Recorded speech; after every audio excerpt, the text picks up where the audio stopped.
वसुदेवसुतं देवं कंसचाणूरमर्दनं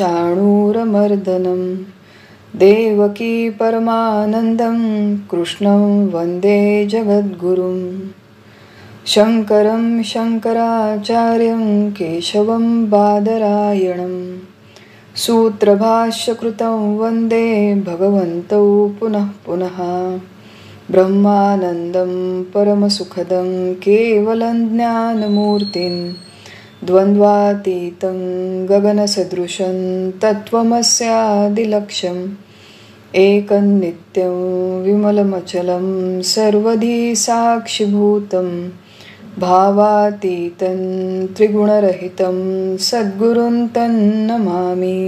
गोपाल कृष्ण भगवान की जय। सद्गुरुनाथ महाराज की जय। ओम सहनाववतु सहनौ भुनक्तु सह वीर्यं करवावहै तेजस्विनावधीतमस्तु मा विद्विषावहै। ओम शांति शांति शांति।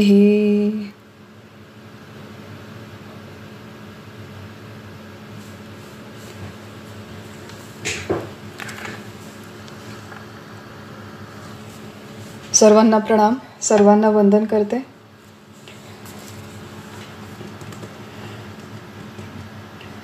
कठोपनिषद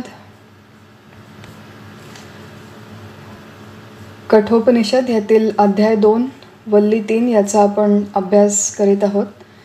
आणि अध्याय 2 वल्ली 3 हा जो कठोपनिषदातला अंतिम विभाग आहे, त्या अंतिम विभागाच्याही अंतिम श्लोकांचा आपण आता विचार करत आहोत।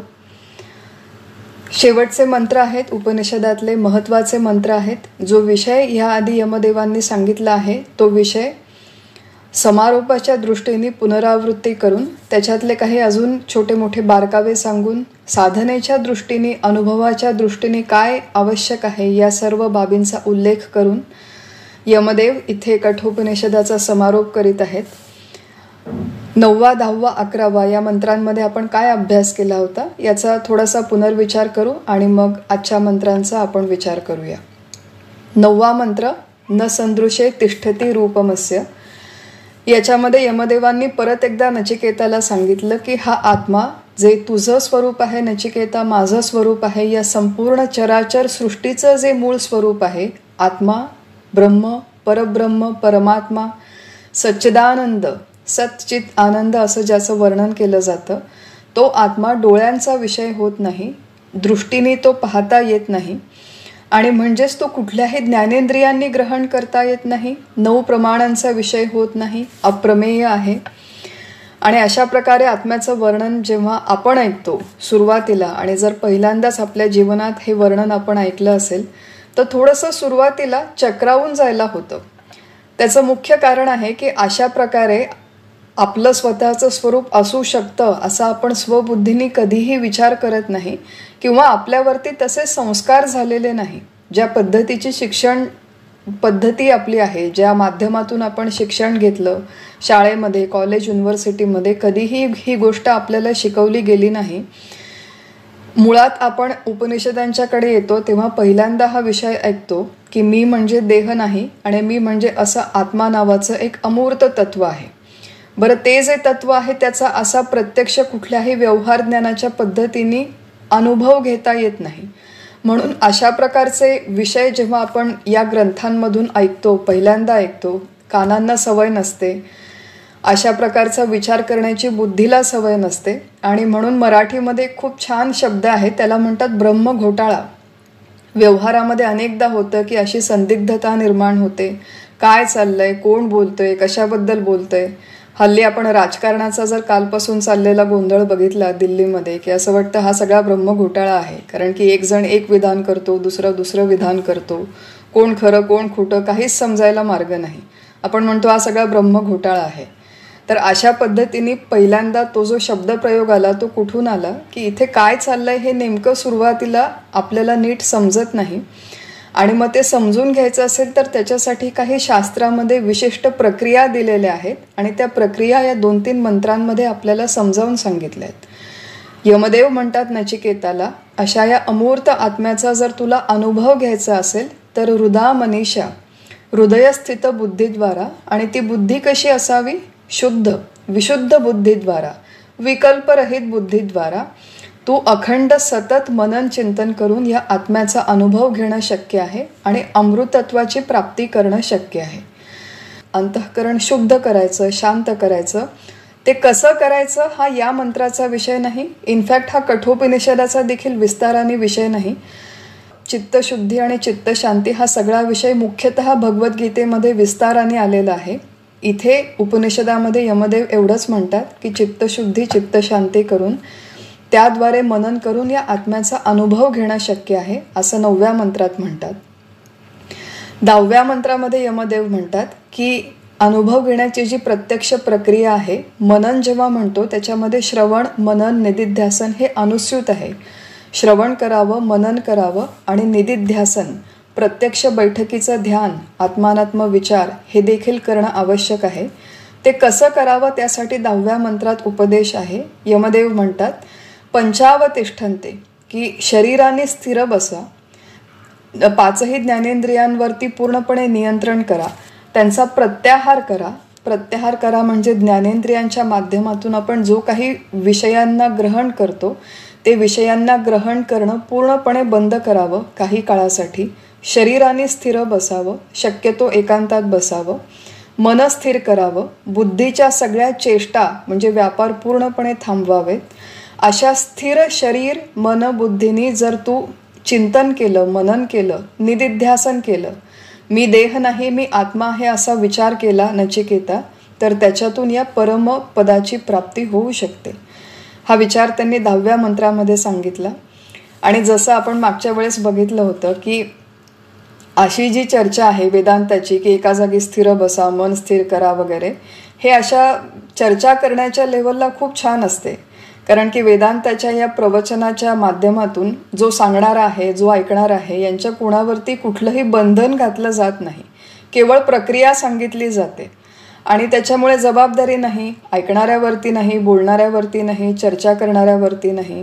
मग बऱ्याचदा हा नुसता कॉफी टेबल डिस्कशनचा विषय होतो. आपण आपल्या घरी आरामात सोफ्यावरती, खुर्चीवरती, पलंगावरती बसून हे सगळं तत्वज्ञान ऐकतो.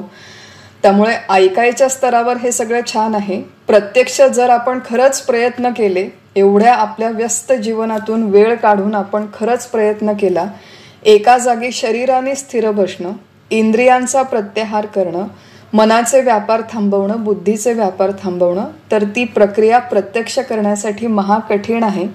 त्याच्यासाठी बराच काळ प्रयत्न करावे लागतात, खटपट करावी लागते. आणि ती सगळी केली, धैर्याने केली, स्वतः तो अधिकार प्राप्त केला, साधन चतुष्टय संपन्न झालो, तर मग कुठे या परमपदाची प्राप्ती होणं शक्य आहे. हा सगळा विचार आपण बघितला. आणि 11व्या मंत्रामध्ये यमदेव म्हणतात की ताम योगम इति मन्यन्ते स्थिराम इंद्रिय धारणा. अशा प्रकारे नचिकेता जर तू एका जागी स्थिर बसला, इंद्रियांना स्थिर केलं, शरीर मन बुद्धी या सगळ्यांना स्थिर करून जर तू चिंतन केलं, तर त्या स्थिर धारणेलाच योग म्हणतात. योग म्हणतात. या योग शब्दाची व्याख्या आपल्याला जी परिचयाची आहे की योग म्हणजे जोडले जाणे. जीवात्मा जेव्हा आपल्या मूळ स्वरूपाशी म्हणजे परमात्म्याशी जोडला जातो, जेव्हा जीवात्मा आणि परमात्मा यांचं पूर्ण ऐक्य होतं, त्या ऐक्याच्या प्रक्रियेला योग म्हणतात. ही आपली व्यवहारातली आपल्याला माहिती असलेली व्याख्या आहे. परंतु या मंत्रामध्ये शंकराचार्य जेव्हा मंत्रावरती टीका लिहितात तेव्हा सांगतात की अशा प्रकारे जोडलं जाणं याला योग न म्हणता आचार्यांनी म्हटलं आहे की जो चुकीचा आपला संयोग झालेला आहे त्या चुकीच्या संयोगापासून वियोग होणं म्हणजे खरा योग आहे, असं त्यांनी या मंत्राच्या अर्थामध्ये म्हटलं आहे. आपल्याला सगळ्यांना असं वाटतं की मी म्हणजे देह, हे वाटणं याला कुयोग म्हटलंय शास्त्राच्या भाषेत. शास्त्राच्या दृष्टीने मी म्हणजे देह नाही, परंतु तरी देह म्हणजे मी या धारणेला आपण घट्ट चिकटून बसलेलो आहोत. असा हा जो चुकीचा संयोग त्याला कुयोग शास्त्रामध्ये म्हटलेला आहे. त्या चुकीच्या संयोगापासून वियोग होणं, या कुयोगापासून वियोग होणं, देह तादात्म्यापासून वियोग होणं, दुःख आपल्याला जी जीवनात अनुभवाला येतात त्या दुःखांच्या संयोगापासून वियोग होणं, या सगळ्या प्रक्रियेला आचार्य इथे योग म्हणतात. आणि पुढे हेही सांगितलं आहे टीकेमध्ये की अशा प्रकारे जर आपण खरंच स्थिर इंद्रिय धारणा करण्याचा प्रयत्न केला तर त्या बैठकीच्या साधनेमध्ये अनेक विघ्न येऊ शकतात. त्याला प्रमाद म्हटलेलं आहे इथे की लय, विक्षेप, कषाय आणि रसास्वाद. हळूहळू या विघ्नांचं स्वरूप जाणून प्रयत्नपूर्वक त्या विघ्नांना दूर करणं, त्या प्रमादांच्या संयोगापासून वियोग करणं आणि चुकीच्या कुयोगांपासून वियोग करणं म्हणजे खरा योग आहे. आणि अशा प्रकारे योग जर प्राप्त झाला तर त्याच्यामध्ये मानवी जीवनाची कृतार्थता आहे. हा जो सगळा प्रयत्न आहे हा प्रयत्न कोणी करायचा? हा जीवानी करायचा. बद्ध कोण आहे? जीव आहे. आपलं जे मूळ स्वरूप आत्मा तो बंध मोक्षातीत आहे. तो मुळात बंधनात नाही, त्यामुळे त्याला मोक्षाची देखील गरज नाही. बंधनात कोण आहे? जीव आहे. बंधनाचं स्वरूप कसं आहे? ते काल्पनिक आहे. मग मी देह आहे या काल्पनिक बंधनापासून काल्पनिक साधना, काल्पनिक विचार, काल्पनिक या सगळ्या प्रक्रिया करून काल्पनिक बंधनापासून काल्पनिक मोक्ष मिळवणं हे या सगळ्या आपल्या पारमार्थिक साधनेचं स्वरूप आहे. परंतु जोपर्यंत आपल्याला मी देह ही कल्पना खरी वाटते तोपर्यंत हे सगळं काल्पनिक साधन करणं देखील आवश्यक आहे. आणि अशा प्रकारे हा सगळा विचार 11व्या मंत्रापर्यंत सांगितल्यानंतर पुढे 12व्या मंत्रामध्ये 12 आणि 13वा मंत्र हे खूप कठोपनिषदातल्या या अंतिम वल्लीतले महत्त्वाचे मंत्र सांगितलेले आहेत. आपण त्या दोन्ही मंत्रांचा विस्ताराने विचार करूया. यमदेव म्हणतात 12व्या मंत्रामध्ये नैव वाचा न मनसा प्राप्तुं शक्यो न चक्षुषा अस्ति इति ब्रुवतः अन्यत्र कथम तत् उपलभ्यते. अर्थ आहे मंत्राचा की जो आत्मा नैव वाचा वाणीने न मनसा अथवा मनाने, जो आत्मा वाणीने अथवा मनाने प्राप्त होत नाही, शक्यो न चक्षुषा डोळ्याने देखील जो प्राप्त होत नाही, अस्ति इति ब्रुवतः. ब्रुवतः शब्दाचा अर्थ आहे बोलणे. जो व्यक्ती अस्ति तो आत्मा आहे असं ब्रुवती म्हणजे म्हणतो, बोलतो, असा व्यक्ती अन्यत्र त्याला सोडून अन्यत्र इतरांना तो कोणत्या प्रकारे प्राप्त होतो. आता हा जो 12वा मंत्र आहे त्या 12व्या मंत्राचे टीकाकारांनी 2-3 वेगवेगळ्या प्रकारे अर्थ केलेले आहे. काही टीकाकारांनी अर्थ केलेले आहे की हा आत्मा आहे असे म्हणणाऱ्यांना तो कोणत्या प्रकाराने प्राप्त होतो. आणि काही टीकाकारांनी अर्थ केलेला आहे की हा आत्मा आहे असं म्हणणारे सोडून अन्यत्र इतरांना त्याची कशा प्रकारे प्राप्ती होईल. हा मंत्राचा साधारण अर्थ आहे आणि आपण त्याचं विवेचन बघूया. प्रत्यक्ष मंत्राचं विवेचन बघण्याच्या आधी थोडासा या मंत्राच्या मागची पार्श्वभूमी काय आहे, का बरं हा मंत्र इथे यमदेवांनी उपस्थित केला याचा थोडासा विचार करू. बघा, आपल्या मानवी बुद्धीने आत्तापर्यंत कठोपनिषदात काय विषय झाला, कुठले मंत्र झाले, त्या मंत्रांचा आणि या आत्ताच्या वर्तमान मंत्राचा काय संबंध आहे, या सगळ्या गोष्टींचा आपण आपल्या सामान्य बुद्धीने विचार करू शकत नाही. हे ओळखूनच आपल्यासाठी 1000 वर्षांपूर्वी आचार्यांनी भाष्य लिहून ठेवलेलं आहे. आणि अशा प्रकारे जे उपनिषदांचे मंत्र आहेत त्या प्रत्येक मंत्राच्या पूर्वी नाही परंतु बऱ्याचशा मंत्रांच्या पूर्वी त्याची पार्श्वभूमी सांगणं किंवा आधीचे जे मंत्र होऊन गेले आहेत आणि हा जो वर्तमान मंत्र यांच्यामध्ये काय कनेक्शन आहे, काय संबंध आहे, तो संबंध स्पष्ट करणं, जो मंत्र होऊन गेला त्याच्या संदर्भातल्या काही राहिलेल्या गोष्टी स्पष्ट करणं, अशा अनेक गोष्टी आचार्यांनी आपल्या भाष्याच्या माध्यमातून केल्या आहेत. त्या आचार्यांच्या भाष्याला संबंध भाष्य म्हणतात. म्हणजे प्रत्यक्ष मंत्राची टीका सोडून इतर ह्या ज्या काही त्यांनी पेरिफेरल गोष्टींच्या संदर्भात स्पष्टीकरण दिलंय ते संबंध भाष्य. आणि या 12व्या मंत्राच्या आधी आचार्यांनी ते छान आपल्यासाठी स्पष्ट केलेलं आहे. बघा, याच्या आधी 10व्या 11व्या मंत्रामध्ये यमदेवांनी काय सांगितलं की या आत्मा नावाच्या तत्वाचा जर नचिकेत तुला अनुभव घ्यायचा असेल तर त्याच्यासाठी शरीर स्थिर करा, इंद्रियांचा प्रत्याहार करा आणि मनबुद्धीच्या चेष्टा म्हणजे व्यापार पूर्णपणे थांबवण्याची, मनबुद्धी निवृत्त होण्याची आवश्यकता आहे. सामान्य माणूस जेव्हा विचार करतो, ज्ञान या गोष्टीचा जेव्हा विचार करतो तेव्हा एक गोष्ट आपल्या सगळ्यांच्या अनुभवाची आहे की व्यवहारामध्ये आपल्याला कुठलंही ज्ञान होताना बुद्धीची आवश्यकता असते. बुद्धी आणि ज्ञानेंद्रिय मुख्यतः या 2 फॅकल्टीजची आपल्याला आवश्यकता असते. कुठलंही ज्ञान.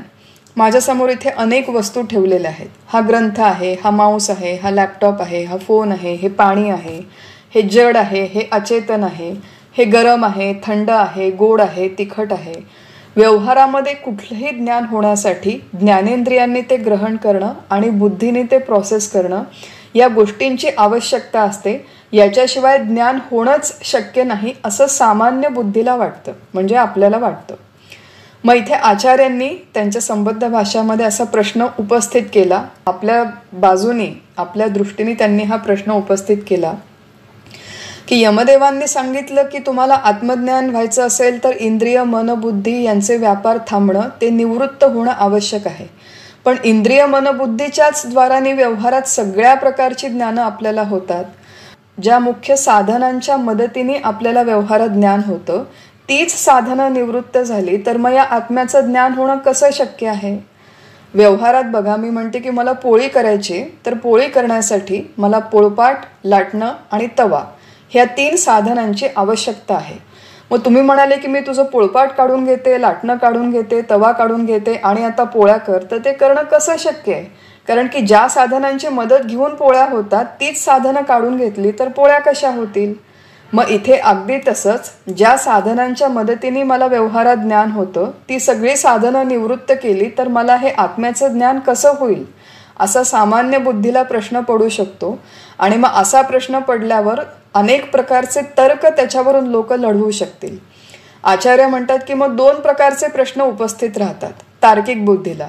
एक प्रश्न असा आहे की ज्या अर्थी ज्ञान होण्याच्या साधनाच्या माध्यमातून आत्म्याचं ज्ञान होत नाही, त्या अर्थी आत्मा नावाचं असं काही तत्व अस्तित्वातच नाही. ही जी काय आहे ही फक्त तुमची काहीतरी मनोरम कहाणी आहे, तुमची कल्पना आहे. असं आत्मा नावाचं अमूर्त तत्व काही अस्तित्वात नाही, ते माझं स्वरूप नाही, असा एक प्रश्न लोकांच्या मनात संशय निर्माण होऊ शकतो. किंवा दुसरा संशय असा मनात निर्माण होऊ शकतो, ही जी काही तुम्ही योगाची प्रक्रिया सांगितली आहे, आत्मानुभवाची प्रक्रिया सांगितली आहे, ज्याच्यासाठी शरीर, मन, बुद्धीचे व्यापार निवृत्त करणं आवश्यक आहे, ती प्रक्रिया तरी चुकीची आहे. एकतर आत्मा नावाचं तत्वच अस्तित्वात नाही किंवा योगासाठी तुम्ही सांगितलेली प्रक्रिया चुकीची आहे. अशा प्रकारचे संशय सामान्य बुद्धीला येऊ शकतात आणि त्या संशयांचं निवारण करण्यासाठी यमदेवांनी 12व्या आणि 13व्या मंत्राची रचना केली. हे स्पष्टीकरण आपल्याला आचार्यांनी या मंत्राच्या पूर्वीच्या प्रस्तावनेमध्ये दिलेलं आहे. आणि मग हे बॅकग्राऊंड, ही पार्श्वभूमी समजावून घेतली तर मग या मंत्राचं विवेचन समजणं आपल्याला सोपं होतं. काय म्हणतायत यमदेव पहिल्या ओळीमध्ये मंत्राच्या की नैव वाचा न मनसा प्राप्तुम शक्यो न चक्षुषा. हा विषय जो त्यांनी आधी अनेक वेळेस सांगितलेला आहे की वाणी, मन अथवा चक्षु. वाणी म्हणजे कर्मेंद्रियांचा प्रतिनिधी, मन म्हणजे अंतःकरणाचा प्रतिनिधी आणि चक्षु म्हणजे डोळ्यांचा प्रतिनिधी. ज्ञानेंद्रिय, कर्मेंद्रिय आणि अंतःकरण या 3ही माध्यमातून या आत्म्याचा अनुभव येणं शक्य नाही. कितीही कर्म तुम्ही कर्मेंद्रियांच्या माध्यमातून करा, सकाळपासून रात्रीपर्यंत अनेक कृती करा, धडपडी करा, धावपळ करा, त्याच्यातून अनुभव येणार नाही. ज्ञानेंद्रियातून काहीही पाहण्याचा, ऐकण्याचा प्रयत्न केला तरी अनुभव येणार नाही. मनबुद्धीने कितीही विचार करायचा प्रयत्न केला तरी अनुभव येणार नाही. मग कसा अनुभव येईल? We are back to square one. त्याच्यासाठी त्यांनी सांगितलं होतं आपल्याला 11व्या मंत्रामध्ये, 10व्या मंत्रामध्ये की मनबुद्धीचे व्यापार निवृत्त करा, शरीर इंद्रियांचा प्रत्याहार करा. परंतु आपण जेव्हा सामान्य बुद्धीने विचार करतो तेव्हा आपल्याला हे गणित सोडवता येत नाही की त्यांचा प्रत्याहार करून किंवा निवृत्त करून इंद्रियांना, मनबुद्धीला आपल्याला खरंच अनुभव कसा येईल असा संशय, अशी शंका आपल्या मनामध्ये येते. आणि मग त्या संशय किंवा शंकेचं निवारण करण्यासाठी 12व्या मंत्राची दुसरी ओळ आपल्याला यमदेव सांगतात की अस्ति इति ब्रुवतः. हा आत्मा निर्गुण आहे, निराकार आहे, अप्रमेय आहे, इंद्रियांच्या कक्षेच्या बाहेर आहे, अंतःकरणाच्या कक्षेच्या हा बाहेर आहे. आज जरी मला याचं ज्ञान होत नसेल तरी अस्ति इति, हा आत्मा आहे असं, इति ब्रवीती, असं जो म्हणतो, म्हणजे असा जो विश्वास ठेवतो, असा जो श्रद्धा ठेवतो, मुख्यतः या 12व्या आणि 13व्या मंत्राचा जो मूळ धागा आहे ते म्हणजे श्रद्धा, श्रद्धेचं महत्त्व या दोनही मंत्रांमध्ये यमदेव आपल्याला समजावून सांगतात की निर्गुण निराकार अप्रमेय जरी असेल तरी हा आत्मा आहे असे जे लोक म्हणतात त्यांना या सांगितलेल्या प्रक्रियेच्या माध्यमातून या आत्म्याचा अनुभव येण्याची शक्यता आहे. आणि पुढे हे देखील यमदेव म्हणतात की अन्यत्र कथम, अशा प्रकारे आत्मा नावाचं तत्व आहे अशी मुळातच ज्यांची श्रद्धा नाही, मुळातच ज्यांचा विश्वास नाही, त्यांना कुठल्या पद्धतीने या आत्म्याचा अनुभव येईल. तर बघा, या मंत्राचा अर्थ करताना 2 वेगवेगळ्या प्रकारचे व्हेरिएशन्स टीकांमध्ये आलेले आहे. एक आचार्यांनी 2 शब्द वापरले आहेत. एक शब्द आहे आस्तिक, दुसरा शब्द आहे नास्तिक. आस्तिक आणि नास्तिक याच्या आपल्या व्यावहारिक व्याख्या की आस्तिक व्यक्ती म्हणजे जो देवावर श्रद्धा ठेवतो, पूजापाठ करतो, मंदिरात जातो, आरती करतो, नैवेद्य दाखवतो, काय व्रतवैकल्य करतो, तीर्थयात्रा वगैरे, त्याला आपण व्यवहाराच्या दृष्टीने आस्तिक म्हणतो. आणि असं जो करत नाही, मंदिरात जात नाही, देवाची काही पूजा अर्चा करत नाही, व्रत करत नाही, काही जण देवाला नावही ठेवतात, तर अशा सगळ्या लोकांना आपण व्यवहारात नास्तिक म्हणतो. वेदांताच्या दृष्टीने आस्तिक शब्दाचा अर्थ आहे की जो वेद प्रामाण्य मानतो त्याला आस्तिक म्हणतात, जो वेद प्रामाण्य मानत नाही त्याला नास्तिक म्हणतात. वेद प्रामाण्य म्हणजे आपण सगळ्यांनी या उपनिषदाच्या या शृंखलेच्या सुरुवातीला जी प्रस्तावनेची आपली सुरुवातीची सत्र होती तेव्हा या गोष्टींचा आपण विचार केलेला आहे. आपण बघितलं होतं की ऋग्वेद, यजुर्वेद, सामवेद, अथर्ववेद हे 4ही वेद हे ईश्वराचे निश्वसित आहेत. जुन्या ऋषींना प्रगाढ ध्यानावस्थेमध्ये हे वेदांचे मंत्र ऐकू आले. हे कुठल्याही मानवाची निर्मिती नाही, मानव बुद्धीचे दोष या मंत्रांमध्ये नाही, म्हणून आपण श्रुती वाङ्मय, वेद वाङ्मय निर्दोष आहे, अपौरुषेय आहे, ऋतंभरा प्रज्ञेतून आलेला आहे असं मानतो आणि म्हणून ते पूर्णपणे श्रद्धेय आहे. वेदांमध्ये जर एखादी गोष्ट सांगितली असेल, वेदांमधल्या ज्ञानकांडामध्ये, उपनिषदांच्या मध्ये जी गोष्ट सांगितली असेल, त्यांना जे प्रमाण मानतात, त्यांच्यावर जे विश्वास ठेवतात, श्रद्धा ठेवतात, त्यांना वेदांताच्या या अभ्यासामध्ये आस्तिक म्हणलं जातं. बघा, इथे सगुण देवाचा म्हणजे रामकृष्णाच्या अवतारांचा अथवा त्या मूर्तींचा, त्या अवतारांवर विश्वास ठेवण्याचा प्रश्न नाही, तर वेदमंत्रांमध्ये हे जे ज्ञान आहे त्या ज्ञानावर विश्वास ठेवण्याचा प्रश्न आहे. जे लोक आस्तिक आहेत आणि जे लोक नास्तिक आहेत त्या दोघांच्याही मनात या प्रकारे आत्म्याचा विचार करताना संशय येऊ शकतात आणि ते वेगवेगळ्या प्रकारचे संशय आहेत.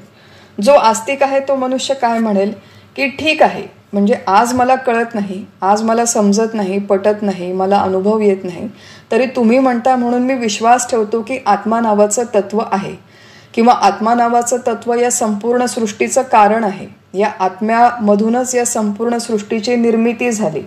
ऊर्ध्वमूलम अधःशाखम आपण बघितलं होतं पहिल्या मंत्रामध्ये की आत्मा या संपूर्ण सृष्टीचं मूळ कारण आहे. आस्तिक मनुष्य म्हणतो की मी या सगळ्यावर विश्वास ठेवायला एक वेळ तयार आहे, परंतु माझ्या स्वतःच्या इंद्रिय मनबुद्धींचा प्रत्याहार करून याचा अनुभव कसा येईल हा माझ्या मनात प्रश्न आहे, ही माझ्या मनात शंका आहे की हे कसं शक्य आहे. आस्तिक मनुष्यांना एक विचार करण्याची प्रक्रिया इथे शंकराचार्य देतात आणि जे नास्तिक व्यक्ती आहेत त्यांच्यासाठी देखील एक विचारांची प्रक्रिया देतात. सुरुवातीला आपण हे जे आस्तिक व्यक्ती आहेत त्यांच्या दृष्टीने त्यांच्या शंकेचं निवारण कसं करता येईल याचा आपण सुरुवातीला थोडासा विचार करूया. त्याच्यासाठी आचार्य म्हणतात, प्रत्येक दृश्य सृष्टीतली जी वस्तू आहे, जो पदार्थ आहे, तो कार्यरूप आहे. हे माझ्यासमोर हा ग्रंथ, phone, laptop, box, TV, pen या सगळ्या गोष्टी ज्या मला दिसतात त्या कार्यरूप आहेत. It is an effect. आणि सृष्टीतल्या या प्रत्येक पदार्थामध्ये कार्यकारण भाव आहे. कार्यकारण भाव आहे म्हणजे काय की प्रत्येक कार्याच्या मागे कारण असणं आवश्यक आहे. आचार्य म्हणतात की आत्मतत्वापर्यंत विचाराने जाण्यासाठी कार्याचा कारणामध्ये वैचारिक स्तरावर लय करत जा. वैचारिक स्तरावर लय करायचा म्हणजे नेमकं काय करायचं, आपण थोडंसं उदाहरण बघू म्हणजे लक्षात येईल. की साधी गोष्ट आहे, मी पोळ्या करत उभी आहे. मग पोळ्या करताना इकडचे तिकडचे 1760 अनावश्यक विचार करण्यापेक्षा ज्या पोळ्या मी करते त्याच्यासाठी मी कणिक मळली. कणिक मळताना कुठले इन्ग्रेडियंट्स वापरले, त्याच्यासाठी पीठ आहे. ते पीठ कुठून आलं, गव्हापासून आलं. गहू कुठून आला? कणसांपासून आला. कणसं कुठून आली? रोपांपासून आली. रोप कुठून आलं? पृथ्वीतून आलं. पृथ्वी कुठून आली? बघा, आपल्या समोर जी कणिक आहे त्याचा आपण याचं कारण काय, त्याचं कारण काय, असं आपण एक एक कारणाचा शोध घेत जर मागे मागे केलो तर ती कारण परंपरा आपल्याला ज्या सूक्ष्मतम, सगळ्यात सूक्ष्म तत्वापर्यंत घेऊन जाते. त्या तत्वाचं नाव आहे आत्मा. त्या तत्वाचं नाव आहे सत, चित, आनंद. कार्याचा कारणात लय करणं ही जी प्रक्रिया आहे त्याच्यामध्ये जितकं आपण सूक्ष्म विचार करू, तो सूक्ष्म विचार, ती प्रक्रिया आपल्याला आत्मा या तत्वापर्यंत घेऊन जाते. कशी घेऊन जाते? तर मुळात आत्म्याचं वर्णन आपल्याला सांगितलेलं आहे सत, चित, आनंद. सत शब्दाचा अर्थ आहे निरपेक्ष अथवा शुद्ध अस्तित्व. चित म्हणजे निरपेक्ष ज्ञान आणि आनंद म्हणजे निरपेक्ष सुख. हा जो आत्मा आहे, हा जो सतरूप आत्मा आहे, जो या संपूर्ण सृष्टीचं मूळ कारण आहे, तो या सगळ्या कार्यरूप पदार्थांच्या मध्ये अनुस्यूत आहे. आपण जेव्हा कणकेच्या पोळीपासून, म्हणजे पोळी, कणिक, पीठ, कणीस अशा प्रकारची कारण परंपरा करत करत मागे मागे जातो, तेव्हा मूळ जे आत्म्याचं स्वरूप आहे, ज्याला म्हणतात सत, ते केवळ सत नावाचं स्वरूप शिल्लक राहतं. आणि सत शब्दाचा अर्थ आहे अस्तित्व नावाचं तत्व, आहेपणा. बघा, कार्यकारण भाव जिथे जिथे असतो त्याच्यामध्ये एक नियम कायम लागू होतो की कारणाचा जो स्वभाव आहे तो कार्यामध्ये सगळीकडे अनुस्यूत असतो. उदाहरणार्थ, सृष्टीमध्ये जेवढे काही गोड पदार्थ आहेत त्यांचं मूळ कारण साखर. मग साखरेची गोडी या सगळ्या गोड पदार्थांच्या मध्ये अनुस्यूत असते. किंवा जे जे पदार्थ ओले आहे त्यांच्यामध्ये पाण्याचा ओलेपणा हा अनुस्यूत असतो. आपण विचार करू की पाण्याचा ओलेपणा ही एक प्रॉपर्टी आहे, हा एक गुणधर्म आहे. किंवा अग्नीची उष्णता ही एक प्रॉपर्टी आहे, हा एक गुणधर्म आहे. साखरेची गोडी हा एक गुणधर्म आहे, प्रॉपर्टी आहे. किंवा चिंचेचा आंबटपणा हा देखील एक गुणधर्म आहे. मग हे जसे सगळे गुणधर्म त्या त्या त्या कार्यांच्या मध्ये अनुस्यूत आहेत. मग अशा प्रकारे जर आपण सृष्टीतल्या सगळ्या पदार्थांचं अवलोकन केलं तर जे ओले पदार्थ त्यांच्यामध्ये पाण्याचा गुण उतरला आहे, जे गोड पदार्थ त्याच्यामध्ये साखरेची गोडी उतरली आहे. तर ती प्रॉपर्टी, तो गुणधर्म एका ठराविक पदार्थांच्या समूहामध्ये अनुस्यूत झालेला आहे. परंतु असा कुठला गुणधर्म आहे, कुठली प्रॉपर्टी आहे की जी जगातल्या सगळ्या पदार्थांच्या मध्ये अनुस्यूत आहे? आणि सगळ्या पदार्थांचं आपण अवलोकन केलं तर एक प्रॉपर्टी, एक गुणधर्म सृष्टीतल्या सगळ्या पदार्थांना आहे. आणि ती प्रॉपर्टी, तो गुणधर्म म्हणजे अस्तित्व. जगातल्या या सगळे पदार्थ जे आपल्याला दिसतात त्या सगळ्या पदार्थांना अस्तित्व आहे, आहेपणा आहे, म्हणून ते आपल्याला दिसतात. कणिक आहे, पीठ आहे, गहू आहे, कणीस आहे, पृथ्वी आहे. पृथ्वीपासून जो मागे जाण्याचा सिक्वेन्स आहे तो आपण कठोपनिषदात बघितला नाही, म्हणून मी आज त्याच्याबद्दल बोलले नाही. परंतु आत्मनः आकाशः संभूतः, पृथ्वी, आप, तेज, वायू, आकाश, असं आपण एक एक मागे मागे गेलो तर आकाश नावाचं भूत प्रात महाभूत. आणि ते आकाश कुठून आलं तर ते आत्म्यापासून आलं. म्हणून आपण मधल्या या ज्या गोष्टी होतात त्या गाळल्या, कारण की त्याचा आपण अजून अभ्यास केलेला नाही. परंतु एक गोष्ट लक्षात घेऊ की आत्मा म्हणजे सत, सत म्हणजे शुद्ध अस्तित्व. हे जे आत्म्याचा सत स्वभाव आहे तो अस्थिरूपाने जगातल्या सगळ्या पदार्थांच्या मध्ये अनुस्यूत आहे.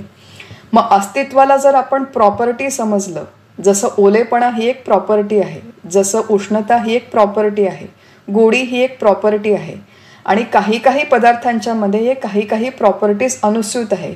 परंतु आत्म्याचा सद हा स्वभाव, सद हा गुण, खरं आत्म्याचा सद हा गुण नाही, हे त्याचं वर्णन आहे, हे त्याचं स्वरूप आहे. अस्तित्व असणं हा जो आत्म्याचा स्वभाव आहे हा जगातल्या सगळ्या पदार्थांच्या मध्ये अनुस्यूत आहे. त्यामुळे आपण वैचारिक स्तरावरती प्रत्येक पदार्थाच्या कारणाचा विचार केला आणि त्याच्या कारणाचा विचार केला तर आपण आत्म्यापर्यंतच पोचतो. आणि या आत्म्यापर्यंत पोचण्यासाठी ती जी प्रक्रिया आहे, ती जी वैचारिक लयाची प्रक्रिया आहे, त्याच्यामध्ये एक अशी स्टेज येते की ज्या बुद्धीच्या माध्यमातून आपण हा विचार करतो त्या बुद्धीचे व्यापार देखील बंद करावे लागतात. कारण की बुद्धी सुद्धा आहे, बुद्धी आहे, मन आहे, शरीर आहे, इंद्रिय आहे, वस्तू आहे, नामरूप आहे. याच्यामधलं हे जे वस्तू, नामरूप, बुद्धी या ज्या सगळे तत्व आहेत, हे सगळ्या तत्वांचा एक एक करून निराश करावा लागतो. आणि म्हणून एक खूप छान वाक्य आहे की बुद्धीला आत्मज्ञान होत नाही, परंतु बुद्धीशिवाय आत्मज्ञान होत नाही. ही जी बुद्धी आहे, सत्तत्वाकडे नेणारी शुद्ध, शांत आणि एकाग्र बुद्धी आहे, ही आपल्याला उंबरठ्यापर्यंत घेऊन जाते. आत्मानुभूतीच्या प्रक्रियेमध्ये ही जी बुद्धी आहे, ही आपल्याला उंबरठ्यापर्यंत घेऊन जाते. परंतु त्या उंबरठ्यापाशी यतो वाचो निवर्तन्ते अप्राप्य मनसा सह. वाणी, मन, बुद्धी या सगळ्यांचे व्यापार बंद व्हावे लागतात, ते निवृत्त व्हावे लागतात. आणि ते निवृत्त झाल्याच्या नंतर जेव्हा तो जीव, तो चिदाभासयुक्त बुद्धी जेव्हा पूर्णपणे त्या आत्मस्वरूपामध्ये विलीन होते, तेव्हा त्या जीवाला, तेव्हा त्या साधकाला मी आत्मा आहे असा अनुभव येतो. मग शंकराचार्य इथे साधकाला समजावून सांगतात की आत्ता जरी तुला हा अनुभव येत नसेल तुझ्या बुद्धीच्या माध्यमातून, तर बुद्धीला जर शुद्ध, शांत आणि एकाग्र केलं आणि हळूहळू या पद्धतीने कार्याचा कारणामध्ये लय करत गेलं, तर एक अशी वेळ येईल की त्या आत्मा नावाच्या तत्वापर्यंत तू अवश्य पोहोचशील. परंतु त्याच्यासाठी ह्या प्रक्रियेतून जाणं आवश्यक आहे.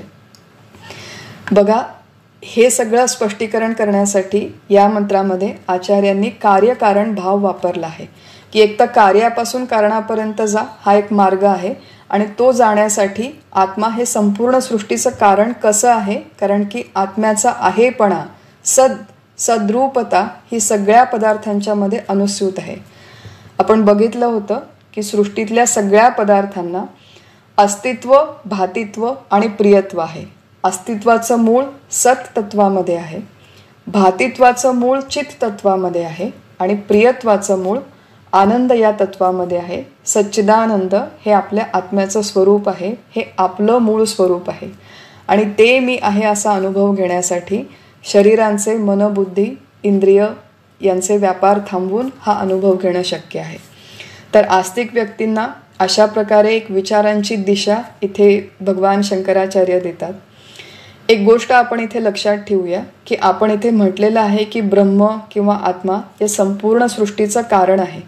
परंतु मुळामध्ये खरं जे ब्रह्म नावाचं तत्व आहे ते कारण देखील नाही. आपण काही सत्रांपूर्वी या संकल्पनेचा विचार केला होता. जर आठवत नसेल तर जुनं श्रवण आपण जाऊन एकदा परत करूया. आपण असा विचार केला होता की ही संपूर्ण सृष्टी म्हणजे कार्य ब्रह्म आहे आणि ब्रह्माच्या अधिष्ठानावर ही सृष्टी जणू भासमान झाली, म्हणून ब्रह्माला आपण हे कारण ब्रह्म म्हणतो. कारण ब्रह्म हे अधिष्ठान आहे आणि सृष्टी हे अध्यस्थ आहे, तिला आपण कार्य ब्रह्म म्हणतो. परंतु कार्य ब्रह्म आणि कारण ब्रह्म हे शब्द कुठपर्यंत वापरायचे? जोपर्यंत ही सृष्टी सत्य वाटते तोपर्यंत आपण हे शब्द वापरतो. रज्जू आणि सर्प, रज्जू हे सर्पाचं कारण कुठपर्यंत मानायचं? जोपर्यंत सर्प सत्य वाटतो तोपर्यंत रज्जूला कारण मानायचं. एकदा सर्प मिथ्या आहे किंवा सर्पाचा जन्म मुळात झालाच नाही हे कळलं की रज्जू कारण देखील राहत नाही. अगदी तसंच या सृष्टीमध्ये जोपर्यंत हे सगळं दृश्य विश्व खरं वाटतं, मी देह आहे हे आपल्याला खरं वाटतं, तोपर्यंत ब्रह्म हे या संपूर्ण सृष्टीचं आणि माझं उत्पत्तीचं कारण आहे. ब्रह्माच्या अधिष्ठानावरती ही संपूर्ण सृष्टी जणू निर्माण झाली, ईश्वराने ती निर्माण केली. ही सगळी सिस्टीम खरी आहे अशी गृहीत धरायची. परंतु एकदा या सृष्टीचं मिथ्यत्व कळलं, मी देह नाही असा पक्का अनुभव आला की त्या पक्क्या अनुभवाच्या पलीकडे ते जे मूळ ब्रह्मतत्व आहे ते कार्यकारणातीत शुद्ध ब्रह्म आहे, ते कारणरूप देखील नाही. जोपर्यंत कार्य सत्य वाटतं तोपर्यंत त्याला कारणत्व आहे. एकदा कार्य मिथ्या आहे हे कळलं की मग त्याचं कारणत्व देखील निघून जातं. ते शुद्ध ब्रह्म त्याच्या सच्चिदानंद रूपामध्ये आहे तसंच आहे. या कार्यरूप सृष्टीच्या निर्मितीच्या आधी देखील ब्रह्म आहे, सृष्टीच्या स्थितीकाळी सुद्धा आहे आणि सृष्टीच्या लयानंतर सुद्धा आहे. असं तीनही काळात अखंड अबाधित असणारं हे आत्मा नावाचं तत्व, ब्रह्म नावाचं तत्व हे आपलं मूळ स्वरूप आहे. आणि त्याचा अनुभव घेण्यासाठी म्हणून सगळ्यात आधी आत्मा नावाचं तत्व आहे अशी श्रद्धा ठेवा आणि त्या श्रद्धेनेही वाटचाल करा. या मंत्राच्या दुसऱ्या लाईनमध्ये जो सगळ्यात मुख्य भाव शंकराचार्य आपल्या सगळ्यांना जोपासायला सांगतात, विकसित करायला सांगतात की तुमची ही जी काही पारमार्थिक साधना आहे त्याच्यामध्ये आधीच तुम्ही की हे माझ्या बुद्धीला कळत नाही म्हणून हे असणंच शक्य नाही अशा संशय घेऊन, शंका घेऊन जर तुम्ही तुमच्या साधनेला सुरुवात केली तर तो अनुभव येणं कधीही शक्य नाही. नास्तिक लोक आहेत ते अशा प्रकारची शंका घेतात, अशा प्रकारचे त्यांचे आर्ग्युमेंट्स असतात. तर नास्तिक लोकांना समजावून सांगताना आचार्यांनी एक प्रतिप्रश्न केलेला आहे की ज्या अर्थी ही सृष्टी दिसते, ज्या अर्थी हे सगळं कार्य दिसतं, त्या अर्थी त्याच्यामागे काहीतरी कारण असणं आवश्यक आहे. आणि जे कारण आहे ते सद्रूप, भावरूप म्हणजे अस्तित्वरूप असणं आवश्यक आहे. आम्ही असं म्हणतो की या सद्रूप ब्रह्मापासून या संपूर्ण सृष्टीची निर्मिती झाली. तुम्ही जर हे मानत नसाल की ही संपूर्ण दृश्यसृष्टी कार्यरूप आहे आणि हिचं काहीतरी कारण आहे, याला जर तुमची मान्यता नसेल तर याचा अर्थ कार्य आहे परंतु कारण नाही अशा प्रकारची परिस्थिती निर्माण होते, हा एक भाग. किंवा कार्य आहे परंतु ते असत नावाच्या तत्वापासून तयार झालं, हा दुसरा भाग. नास्तिक लोकांना आचार्य म्हणतायत की कार्य आहे परंतु कारण नाही अशा प्रकारची परिस्थिती शक्य नाही. जिथे कार्य आहे तिथे कारण आवश्यकच आहे, त्यामुळे हे आर्ग्युमेंट तुमचं चालणार नाही. बरं, दुसरं आर्ग्युमेंट की कार्य आहे परंतु ते असत नावाच्या तत्वापासून तयार झालं, असं जर तुम्हाला म्हणायचं असेल, सत तत्वापासून तयार झालं नाही, मग असत नावाच्या तत्वापासून ही सृष्टी निर्माण झाली आहे का? तर तेही शक्य नाही. कारण की आपण बघितलं होतं कारणाचा स्वभाव हा सगळ्या कार्यामध्ये अनुस्यूत होतो, परकोलेट होतो. मग आपल्याला जेव्हा सृष्टीतल्या दृश्य पदार्थांचा अनुभव येतो तो आहेपणाने येतो का नाहीपणाने येतो? असत शब्दाचा अर्थ आहे अस्तित्वात नसणं. मग मला जेव्हा इथे समोर फोन दिसतोय तो फोन आहे अशी मला प्रतीती येते का फोन अस्तित्वात नाही अशी मला प्रतीती येते? तर याचं साधं उत्तर आहे की सृष्टीतले सगळे पदार्थ आपल्याला आहेपणाने अनुभवाला येतात, नाहीपणाने अनुभवाला येत नाही. त्यामुळे या संपूर्ण सृष्टीचं कारण असत असणं शक्य नाही आणि ही संपूर्ण सृष्टीला कारण नाही असंही शक्य नाही. त्यामुळे आचार्य नास्तिक लोकांना समजावून सांगतात की या सृष्टीच्या कार्यकारण मीमांसेचा विचार करा, त्या कार्याच्या कारणाचा शोध घ्या. जी प्रक्रिया त्यांनी आस्तिक लोकांना सांगितली की कार्याच्या कारणाचा, त्याच्या कारणाचा असा हळूहळू वैचारिक लय जर करत गेलं तर आपण याच्या मूळ कारणापाशी पोचतो. आणि त्या मूळ कारणापाशी पोचण्यासाठी एका स्टेजला बुद्धी, मन यांचे व्यापार देखील निवृत्त होणं आवश्यक आहे. आज जरी हे आपल्याला कळत नसेल, आज जरी पटत नसेल तरी अस्ति इति ब्रुवतः, हा आत्मा आहे, हा शास्त्र सांगतो म्हणून आहे आणि याची अशाच प्रकारे अनुभूती घेणं शक्य आहे. या गोष्टीवरती विश्वास ठेवा, श्रद्धा ठेवा, असा सगळा विषय आचार्य या 12व्या मंत्रामध्ये समजावून सांगतात. आणि हाच जो विषय आहे याचं कंटिन्युएशन पुढे 13व्या मंत्रामध्ये करतात. 13व्या मंत्रामध्ये आचार्य म्हणतात की अस्ति इति उपलब्धव्यः तत्वभावेन च उभयोः अस्ति इत्येव उपलब्धस्य तत्वभाव प्रसिद्धती. मंत्राचा अर्थ आहे तेथे तो आत्मा आहे अशा श्रद्धापूर्वक निश्चयाने जाणून घेतला पाहिजे व तसेच याला तत्वरूपाने जाणले पाहिजे. या दोन प्रकारांनी जाणणाऱ्यांपैकी आत्म्याला जो आहे अशा प्रकाराने समजतो त्याला तत्वभावात्मक आत्मा आपण होऊन समोर येतो. मंत्राचा अर्थ लिहिण्याची ही भाषा थोडीशी क्लिष्ट आहे असं वाटू शकतं, परंतु याच्या मागची संकल्पना ही सिंपल आहे. जर आपल्याला आधीचा मंत्र व्यवस्थित कळला असेल तर हा 13वा मंत्र समजणं सोपं आहे. याच्यामध्ये यमदेव मुख्यतः काय म्हणतायत की मूळतः आत्मा नावाचं हे जे आपलं स्वरूप आहे हे इंद्रिय अगोचर आहे, अंतःकरण मन बुद्धी अगोचर आहे. म्हणजे आपल्याला ज्ञान होण्याच्या कुठल्याही नॉर्मल प्रक्रियेने, नॉर्मल साधनांनी या आत्म्याचा अनुभव येणं शक्य नाही, अशक्य आहे. असं जरी असेल तरी अस्ति इति उपलब्धव्यः, हा आत्मा आहे अशा प्रकारे तो उपलब्ध आहे, अशा प्रकारे विश्वास ठेवा, श्रद्धा ठेवा, निश्चय करा.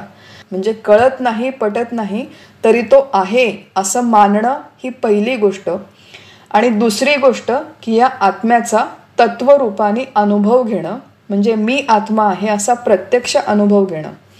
या दोन गोष्टी आहेत. पहिल्यांदा आत्मा आहे म्हणून स्वीकारणं आणि दुसरं त्या आत्म्याचा तत्वरूपाने प्रत्यक्ष अनुभव घेणं. या दोनही गोष्टींपैकी उभयोः आचार्य आपल्याला समजावून सांगतायत की जो पहिल्यांदा आत्मा आहे असं श्रद्धेने स्वीकारतो, निश्चयपूर्वक त्याला जाणतो, त्याच व्यक्तीला आत्म्याचा प्रत्यक्ष अनुभव येतो. म्हणजे साध्या भाषेमध्ये मी आत्मा आहे असा अनुभव घेण्यासाठी हा प्रवास, ही यात्रा आणि ही साधना सुरू करताना सुरुवातीला हा आत्मा आहे, तो मी आहे अशा प्रकारची श्रद्धा असणं आवश्यक आहे. बघा, ही जी श्रद्धा, हा विश्वास, ही आस्तिक्य बुद्धी हे परमार्थातलं फार मोठं आणि फार महत्त्वाचं साधन आहे.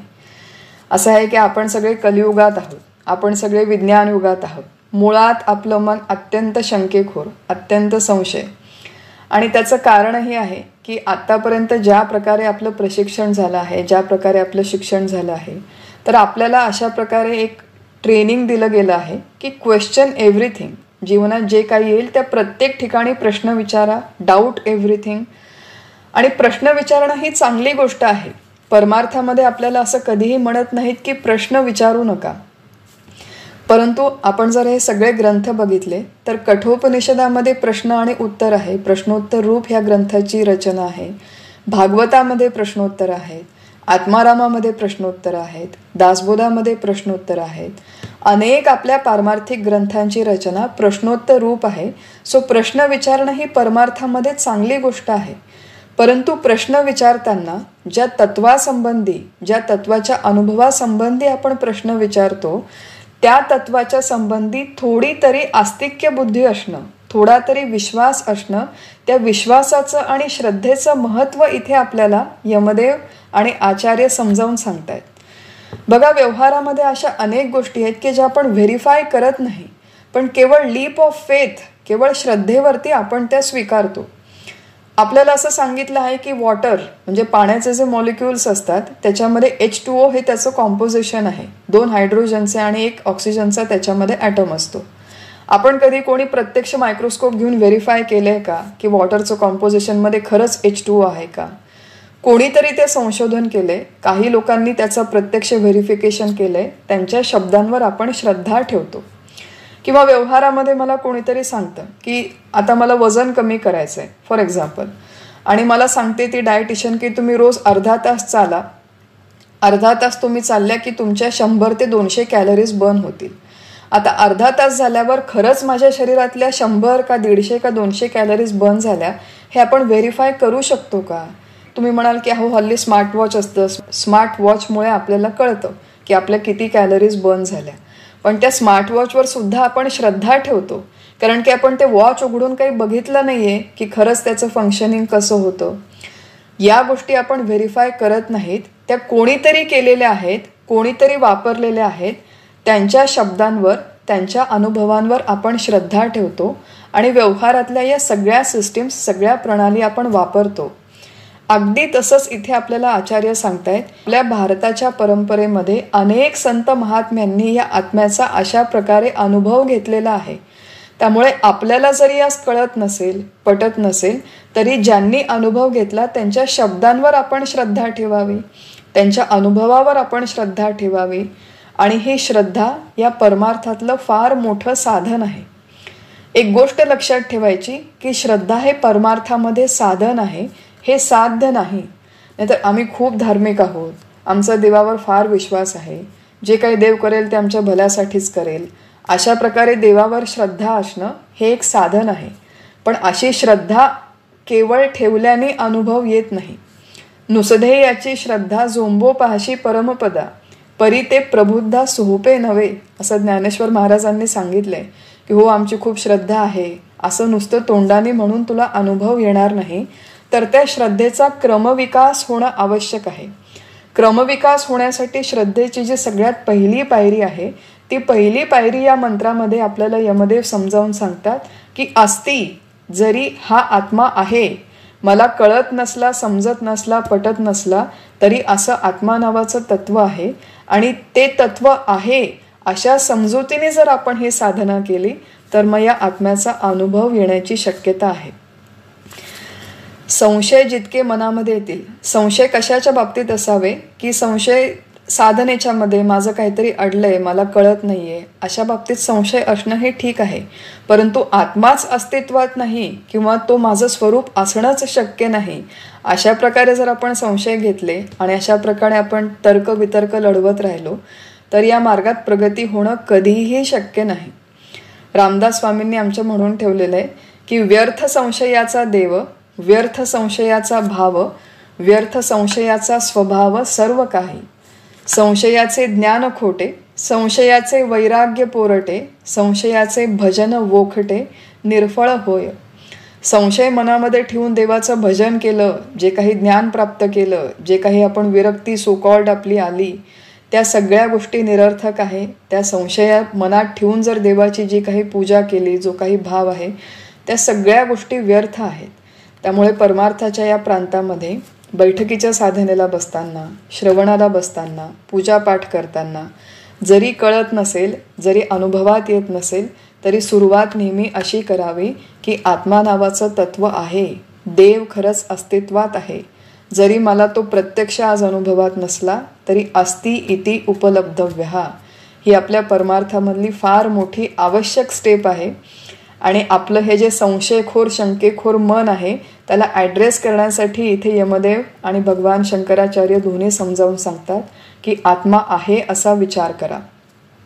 मग आत्मा आहे ही श्रद्धेची केवळ पहिली पायरी झाली.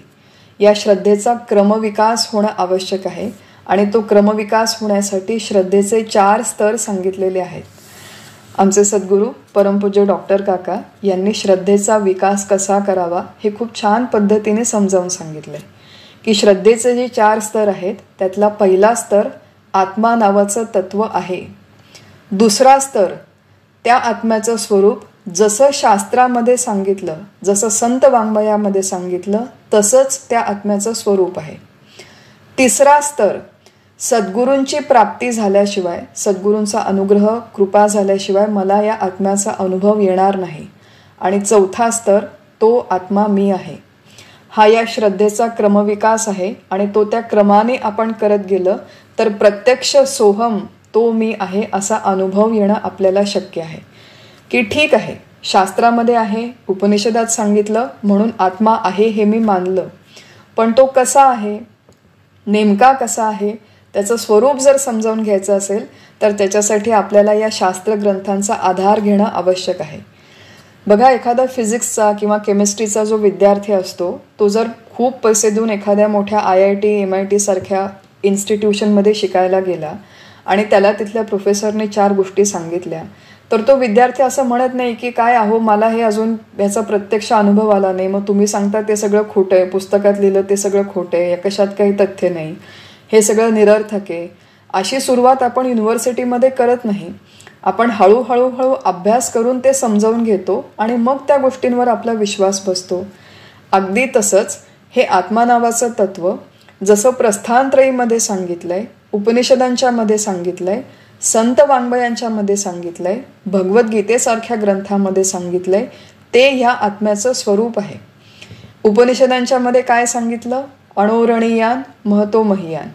भगवद्गीतेमध्ये काय सांगितलंय, न जायते म्रियते, याचा जन्म होत नाही, मृत्यू होत नाही. संत वाङ्मयामध्ये काय सांगितलंय की हे आत्मा नावाचं तत्व, याच सगळ्या गोष्टी संत वाङ्मयामध्ये सोप्या भाषेमध्ये आपल्याला कळतील अशा भाषेमध्ये समजावून सांगितलेल्या आहेत. आपल्या संतांची शब्दरचना बघा आणि किती उच्च स्तराचा अनुभव त्यांना आलेला होता याचा थोडासा विचार करा. लाली मेरे लाल की जित देखू उत लाल. जिकडे मी बघते सगळीकडे केवळ मला माझा गोपाळकृष्णच दिसतो, मीराबाई म्हणते. किंवा बोलावा विठ्ठल, पहावा विठ्ठल, करावा विठ्ठल जीव भाव. इतक्या सोप्या शब्दांमध्ये आपल्याला सांगून ठेवलेलं आहे की बोलायचं असेल तर हा ब्रह्मरूप विठ्ठलच बोला, पाहायचं असेल तर या ब्रह्मरूप विठ्ठलालाच पाहण्याचा प्रयत्न करा, आणि जर करायचं असेल काही तर आपला जीवभाव या विठ्ठलामध्ये विलीन करण्याचा प्रयत्न करा. अवघा रंग एक झाला. बघा, उजेडी राहिले उजेड होऊन, हे जे आपल्या संतांनी लिहिलेले अभंग आहेत, हे भजनं आहेत, याची काय अर्थाची डेप्थ आहे, केवढी खोली आहे. आणि हा जो एवढ्या मोठ्या तत्वाचा, या अमूर्त तत्वाचा अनुभव आपल्या संतांनी घेतला, प्रत्यक्ष हा अनुभव घेतला आणि त्यांनी आपल्यासाठी तो सोप्या भाषेमध्ये शब्दबद्ध करून ठेवला. म्हणून श्रद्धेचा जेव्हा आपण क्रमविकास करतो तेव्हा त्याच्यात दुसरा महत्त्वाचा स्तर आहे की शास्त्र ग्रंथांवर आणि संत ग्रंथांवर, त्याच्यामधल्या शब्दांवर, त्याच्यामधल्या अनुभवांवर, त्याच्यामधल्या प्रक्रियांवर विश्वास ठेवायचा आणि त्या विश्वासानुसार, त्यांच्या सूचनांनुसार आपली वाटचाल करायची, आपलं मार्गक्रमण करायचं. मग श्रद्धेचा क्रमविकास, त्याच्यामध्ये सगळ्यात पहिल्यांदा आत्मा नावाचं तत्व आहे. दुसरं ते शास्त्र आणि संत ग्रंथात सांगितलं तसं आहे. तिसरा श्रद्धेचा स्तर आहे की सद्गुरूंच्या शिवाय मला आत्म्याचा प्रत्यक्ष अनुभव येणार नाही.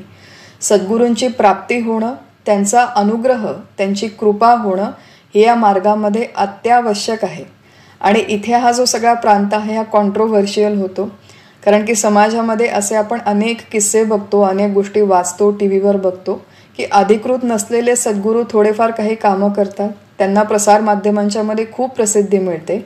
आणि जे अधिकृत सद्गुरू आहेत ते प्रसारमाध्यमांपासून दूर राहतात, त्यांच्यापर्यंत आपण पोहोचू शकत नाही बऱ्याचदा. आणि अशा प्रकारे हे जे सद्गुरू आहेत हे प्राप्त होत नाही, त्यांची कृपा प्राप्त होत नाही, त्यांचं मार्गदर्शन मिळत नाही आणि त्याच्याशिवाय या तत्वाची अनुभूती येणार नाही.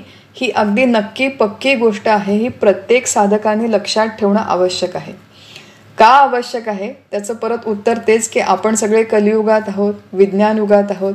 आपला स्वतःच्या बुद्धीवर फार विश्वास असतो.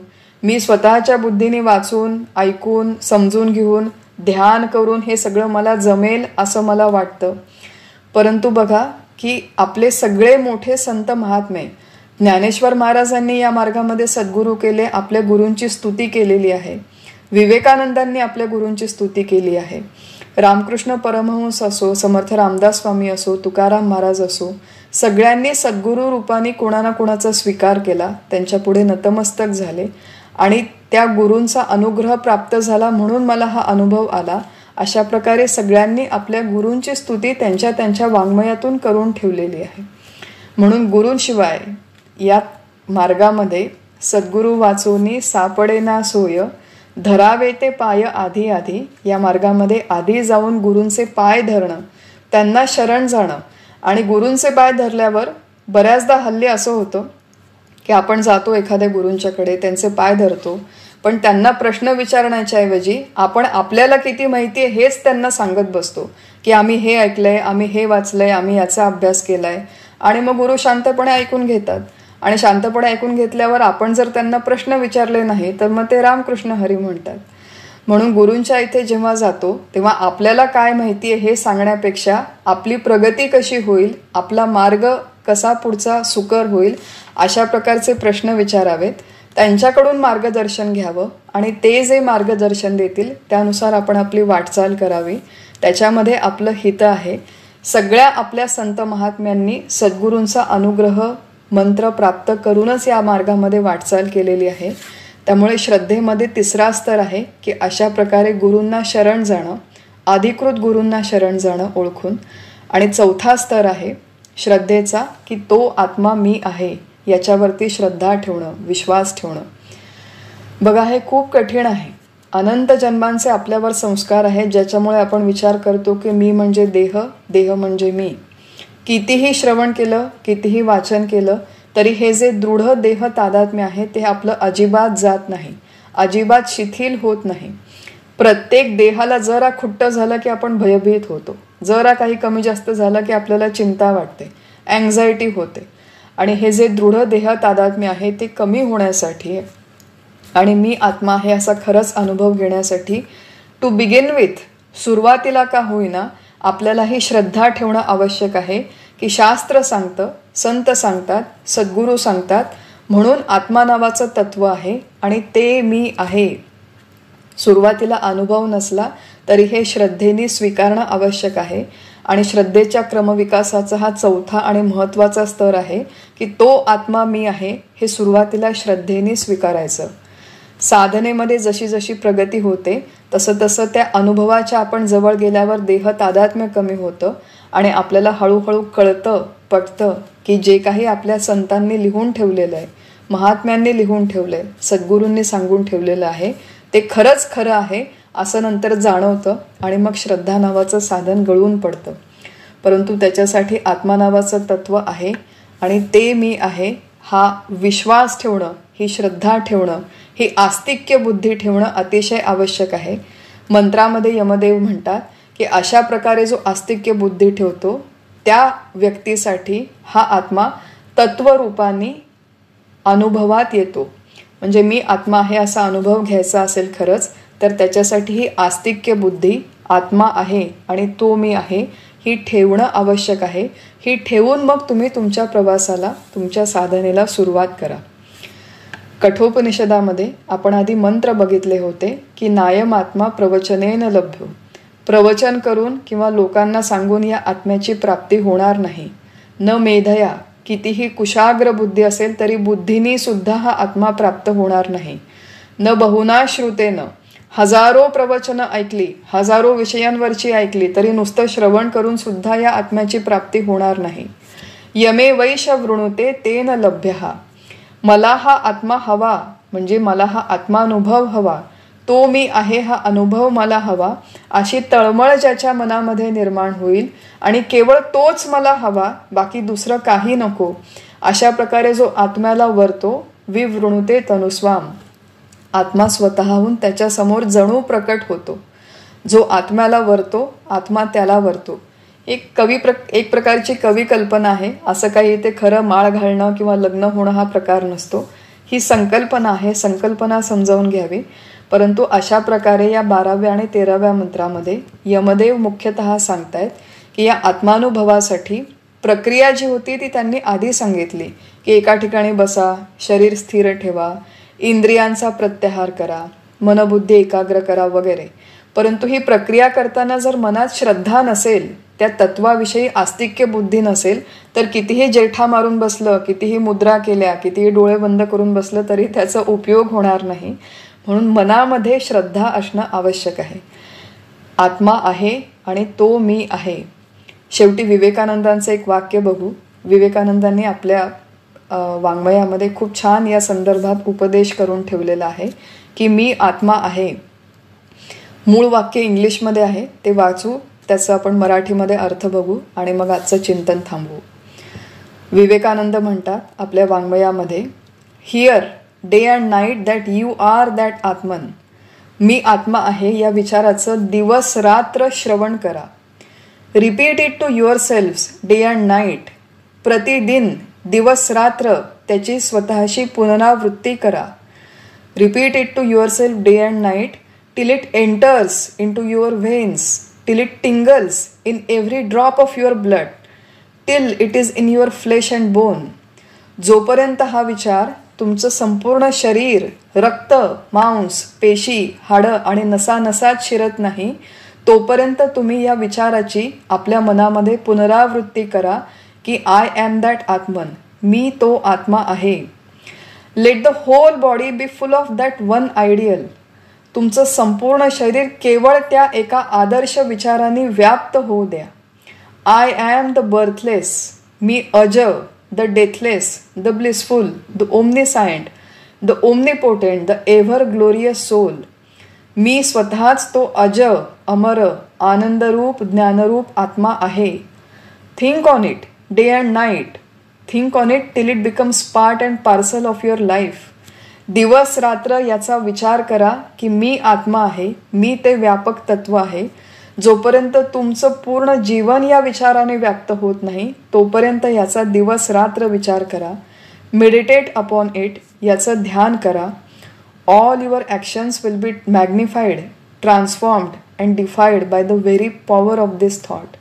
तुमचे जे काही सगळे विचार आहेत, सगळ्या कृती आहेत, त्या या एका विचाराने, या एका अनुभवाने पूर्णपणे ट्रान्सफॉर्म होऊन जातील, अजून व्यापक होतील. अशा प्रकारे विवेकानंदांनी सांगितलं आहे की मी आत्मा आहे हे समजून घेऊन, श्रवण करून त्याचं दिवस रात्र चिंतन करा. दिवस रात्र चिंतन करणं कधी शक्य आहे? की दिल्लीमध्ये काय झालं, दिल्लीचा मुख्यमंत्री कोण होणार, IPLच्या मॅचमध्ये काय होणार, RCB जिंकणार की नाही, हे सगळे विचार जर कमी केले तर मग हे आत्मानुभूतीचे विचार करणं थोडंफार शक्य होईल. परंतु अशा प्रकारे श्रद्धेचं महत्त्व सुंदर पद्धतीने यमदेवांनी आपल्याला या मंत्रांमध्ये उलगडून सांगितलेलं आहे. 12 आणि 13 हे महत्त्वाचे मंत्र मानले जातात आणि ह्याच्यानंतर बहुतेक करून पुढचं जे शुक्रवारचं कठोपनिषदाचं सत्र असेल त्याच्यामध्ये अंतिम 3 ते 4 मंत्रांचा विचार करू आणि पुढच्या शुक्रवारचं सत्र हे कठोपनिषदाचं शेवटचं सत्र असेल. आज जो आपण आपला विचार आहे हा इथेच थांबवू. हरिओम तत्सत.